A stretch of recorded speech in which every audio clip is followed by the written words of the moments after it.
tell me your story, whatever that means to you, up until the point that you decided to take a very challenging risk of becoming a franchise owner. What is your story?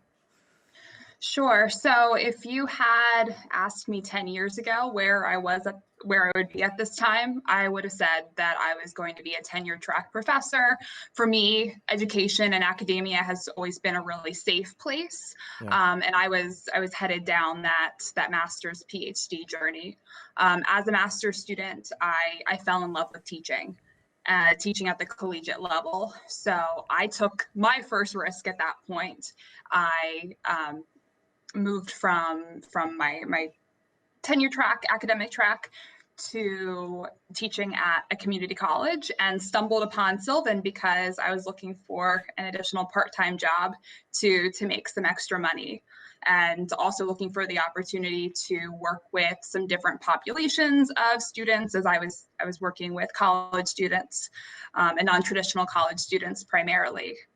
And that's where I fell in love with Sylvan.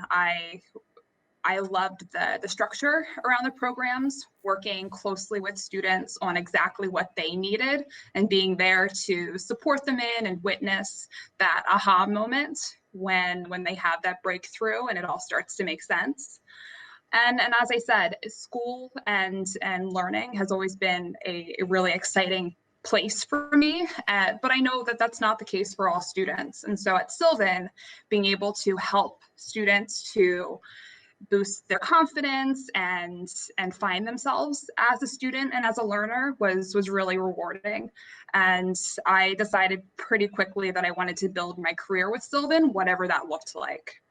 So from teaching, I took on some local marketing roles within my franchise, and then moved into a director role, first for a franchisee, and then for one of the Sylvan corporate-owned centers, the National Learning Centers. After I was a director for about 3-4 years, I took some time away, but always in the back of my mind, I had that goal of still building my career with Sylvan.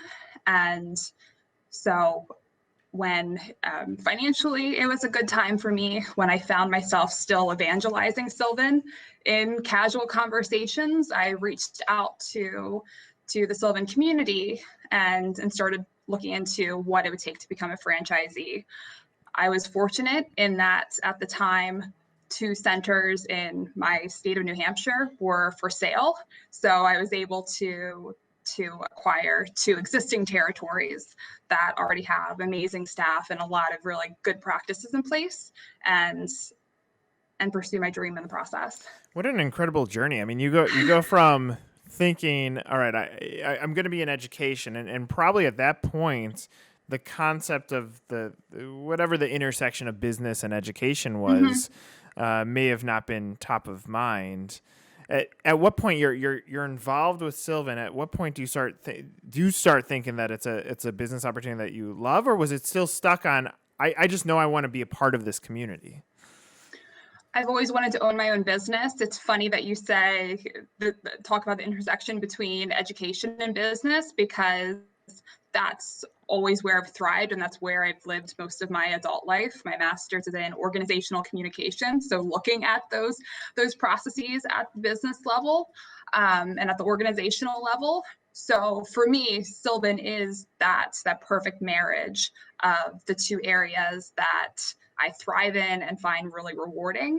And so being able to accomplish my goal of owning my own business, and also do something that I think plays to a lot of my personal strengths was a win-win. Yeah, that's awesome. I mean, at the end of the day, I mean, whether it's nonprofit or profit, education is still, there's a business component behind it, because you're trying to attract the highest level of talent from an educator standpoint to be able to educate children. So no matter what, the business model has always been there. That now the beauty of this is you were able to find what is the connection between your passion and then from a financial or career standpoint, how do those mix as you go through the process and the due diligence to buy a franchise and buy the two locations. what things maybe that you wish someone else would have told you, like this is how it's going to go, or here's here's the highest points of stress that you're going to have in the process that you wish you would have known then, that would help someone else that might be going through it now? So for me, I was wholly confident in my understanding of Sylvan, my ability to build value around what we do, even down to the qualities I would look for in hiring certain staff, where I needed that support, and some of it I found through Sylvan, and some of it I built a really strong network of other people and professionals around me. Was on the business side. How do you put together a budget? How do you make smart decisions around bringing on certain vendors? When does it make more sense to outsource something like payroll versus take that completely on Right. myself? So those were the sorts of decisions that, as I said, I surrounded myself with people that had been there, done that, was able to ask people in Sylvan as I was going through that franchise application process. And also, I think that those are things that any small business owner has questions around, and is always wanting to make sure that they're making the right decisions. And so that those are areas that Yeah. I would have I would recommend I love it. doing your due diligence on. So in franchising, as a community, there are personas or categories of humans that seem to make sense from a franchisee standpoint, and Mm-hmm. oftentimes, let's say that franchisors settle on a military veteran would make sense. Because they learn process and organization and can cross apply to a business. However, maybe the financial component is the reason why this category or this persona isn't listed, but the persona or the human that was a teacher, the reality is a teacher is constantly sponging. Everything you just said Mm-hmm. was, hey, I knew there was stuff that I was going to have to learn, but your hunger to do it is probably it's an elite category of people of if you want to be an educator, you're going to have to constantly test yourself and learn in order to keep Mm-hmm. up with new ways and new methods to educate children or students. So it's interesting because everything you just said fits, like your model probably exists with other humans out there that may not have the financial resources at this time being, but from a personality trait standpoint, they have what it takes. Absolutely. So now that you're in it as a franchisee, um, what is the best part of it when you know that this is yours?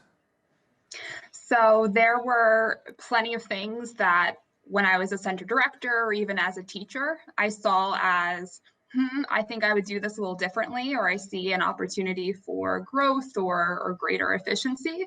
But when you're in the thick of things, when you're in that director role, it's hard to zoom out um, and make those changes, Mm-hmm. or have the authority to. So for me, what's been most rewarding is being able to identify those operational inefficiencies and collaborate with my team. I have veteran directors that I rely heavily upon for collaboration. So working with them to make sure that we're making smart decisions for our families, for the business, for our staff, and that's something that I'm uniquely positioned to do now. And then also to being becoming a leader for our staff, identifying some opportunities for maybe our part-time instructors that want to take more ownership in the center or have those leadership traits, building in some lead roles where they can be coaching other instructors, and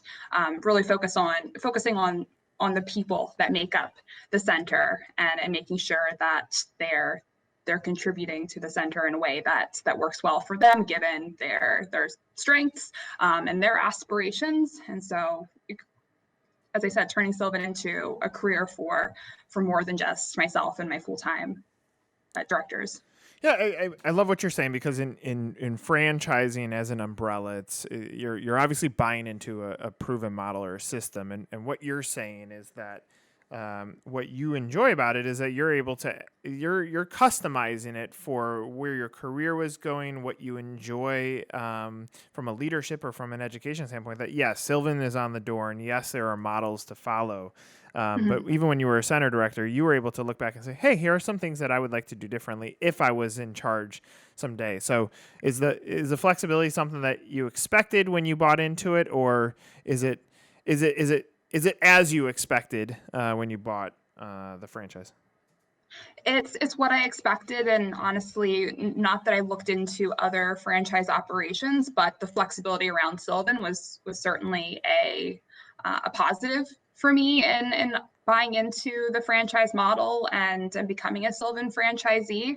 I love that I do have the flexibility to treat this as a local small business, to be making decisions based upon the local climate and my staff, while still having all the backing and the resources and the process and practice that Sylvan provides. And there's never been a situation where I haven't been able to reach out to someone either within the franchise community or at Sylvan with a question, and they haven't been more than willing to help or brainstorm with me. So it really is the best of both worlds as far as the flexibility as a business owner and also being able to be a part of Sylvan. Let's conclude it with this. I think this would be a valuable question for anybody that call them a current center director or even just a teacher. Period. Someone that's out there in the universe and hasn't reached the point of them making the decision to buy any franchise and perhaps a Sylvan. What advice would you have for them on winning or happiness that you have found in your role?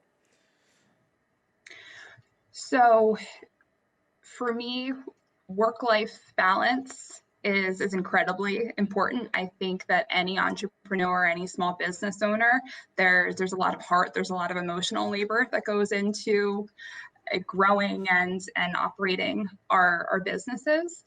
But I also understand that kind of maintaining those boundaries and having that time and that space to reflect on everything going on with the business is important as well. So my advice for anyone pursuing an opportunity like this would be to build in some separations between who you are as a business owner and who you are as a person and all of your other traits, because becoming a business owner can be all consuming. Right. And also don't pursue an opportunity like this unless you're willing to be very hands-on in the day-to-day operations. For me, that means being in my center on a my centers on a weekly basis, filling in on conferences or teaching as needed.